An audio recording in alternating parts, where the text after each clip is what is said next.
The will to live life differently can start in some of the most unusual places. This is where I come from, Todmorden. It's a market town in the north of England, 15,000 people, between Leeds and Manchester, fairly normal market town. Used to look like this, and now it's more like this, with fruit and veg and herbs sprouting up all over the place. We call it propaganda gardening.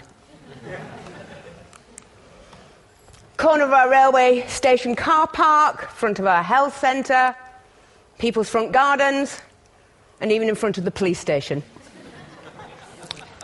We've got edible canal towpaths, and we've got sprouting cemeteries. The soil is extremely good.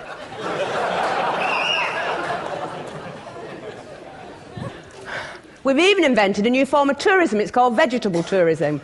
And believe it or not, people come from all over the world to poke around in our raised beds, even when there's not much growing. But it starts a conversation. And you know, we're not doing it because we're bored. We're doing it because we want to start a revolution.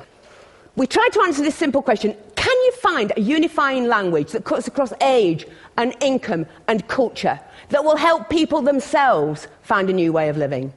See spaces around them differently, think about the resource they use differently, interact differently. Can we find that language? And then can we replicate those actions? And the answer would appear to be yes, and the language would appear to be food. So 3.5 years ago, a few of us sat around a kitchen table and we just invented the whole thing.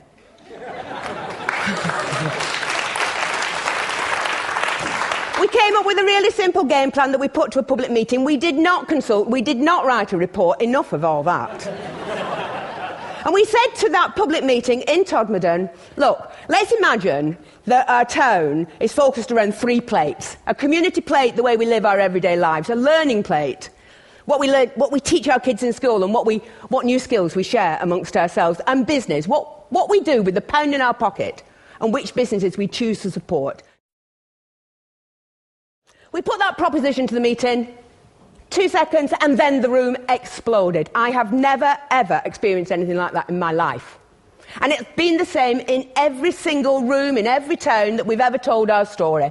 People are ready and respond to the story of food. They want positive actions they can engage in, and in their bones, they know it's time to take personal responsibility and invest in more kindness to each other and to the environment. And since we had that meeting 3.5 years ago, it's been a heck of a roller coaster. We started with a seed swap, really simple stuff, and then we took an area of land, a strip on the side of our main road, which was a dog toilet basically, and we turned it into a really lovely herb garden. We took the corner of the car park in the station that you saw, and we made vegetable beds for everybody to share and pick from themselves. We went to the doctors. We've just had a £6 million health centre built in Todmorden, and for some reason that I cannot comprehend, it has been surrounded by prickly plants. So we went to the doctors, said, would you mind us taking them up? They said, absolutely fine, provided you get planning permission and you do it in Latin and you do it in triplicate. So we did.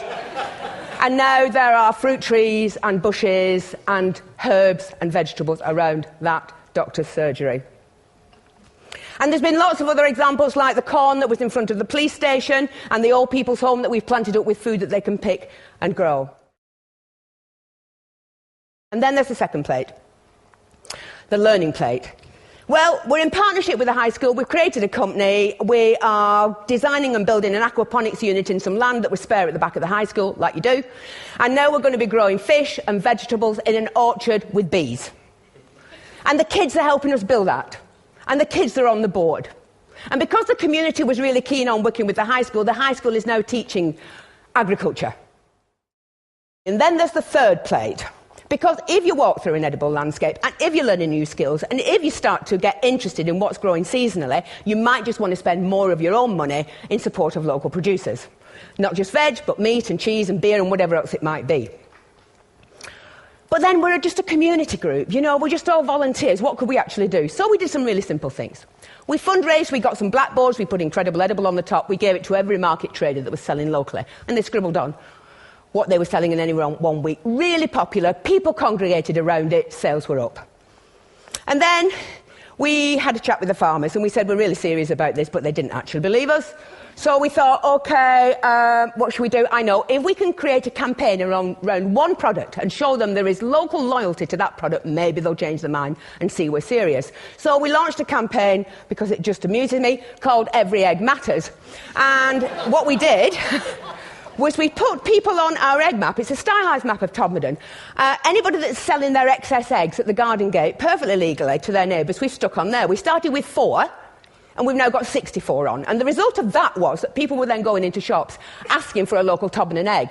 And the result of that was some farmers upped the amount of flocks they got of free-range birds, and then they went on to meat birds. And although these are really, really small steps, that increasing local economic confidence is starting to play out in a number of ways. And we now have farmers doing cheese, and they've upped their flocks of rare breed pigs. They're doing pasties and pies and things that they would have never have done before.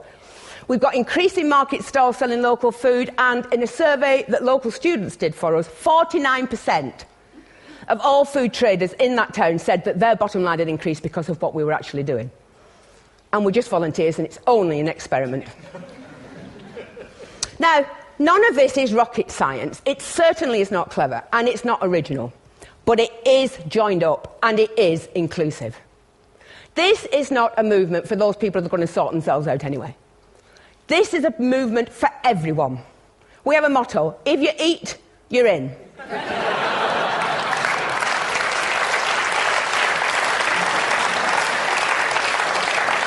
Across age, across income, across culture.